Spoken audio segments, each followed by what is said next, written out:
Today, we are going to discuss about the anterolateral muscles of the abdominal wall. First muscle, external oblique muscle. Origin, the muscle arises by 8 fleshy slips from the outer surfaces of the middle of the shaft of the lower 8 ribs. The fibers run downwards, forwards and medially. Insertion.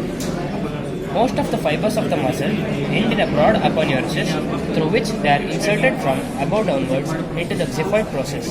Linea alba, pubic symphysis, pubic crest, and the pectineal line of pubis.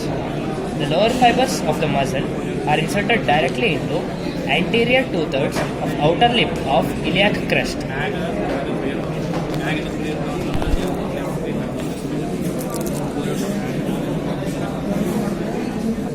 Nerve supply, lower 6 thoracic nerves.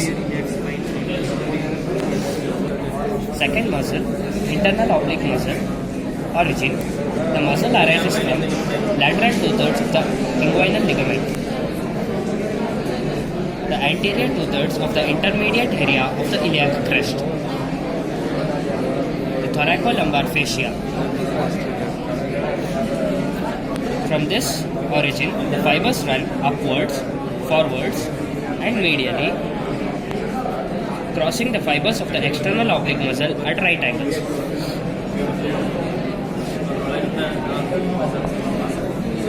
Insertion. The uppermost fibers are inserted directly into the lower 3 or 4 ribs and their cartilages.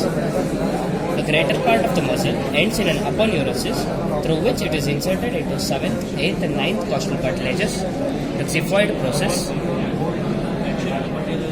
linea alba, pubic crest and the pectineal line of the pubis. It does not extend beyond the costal margin. Nerve supply, lower 6 thoracic nerves and the first lumbar nerve. Lateral 1/3 of inguinal. Third muscle, transversus abdominis muscle. Origin, the muscle has a fleshy origin from the lateral 1/3 of the inguinal ligament, the anterior 2/3 of the inner lip of iliac crest, the thoracolumbar fascia, the inner surfaces of the lower 6 costal cartilages. The fibers are directed horizontally forwards.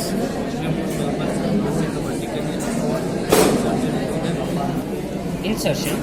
The fibers end in a broad aponeurosis, which is inserted into the xiphoid process, linea alba, pubic crest, and the pectineal line of the pubis. The lowest fibers of the muscle fuse with the lowest fibers of internal oblique to form the conjoint tendon. Nerve supply, lower 6 thoracic nerves and the first lumbar nerve. Next muscle, rectus abdominis muscle. Origin, the muscle arises by 2 tendinous heads as follows. Lateral head from the lateral part of the pubic crest, medial head from the anterior pubic ligament. The fibers of this muscle run vertically upwards. Insertion. On the front of the wall of the thorax, along a horizontal line, passing laterally from the xiphoid process and cutting in that order the 7th, 6th and 5th costal cartilages. Nerve supply, lower 6 or 7 thoracic nerves.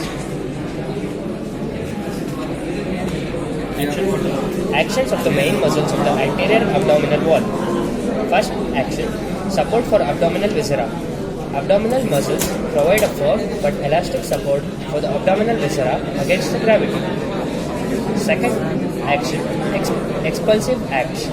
The oblique muscles, assisted by the transversors, can compress the abdominal viscera and thus help in all expulsive acts like micturition, defecation, parturition, vomiting, etc. Third action, forceful expiratory acts. The external oblique can markedly depress and compress the lower part of the thorax, producing forceful expiration as in coughing, sneezing, blowing, shouting, etc. Fourth action, movements of the trunk. Flexion of the trunk or lumbar spine is brought about mainly by the rectus abdominis.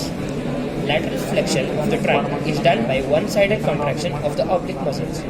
Rotation of the trunk is produced by a combined action of the external oblique with the opposite internal oblique.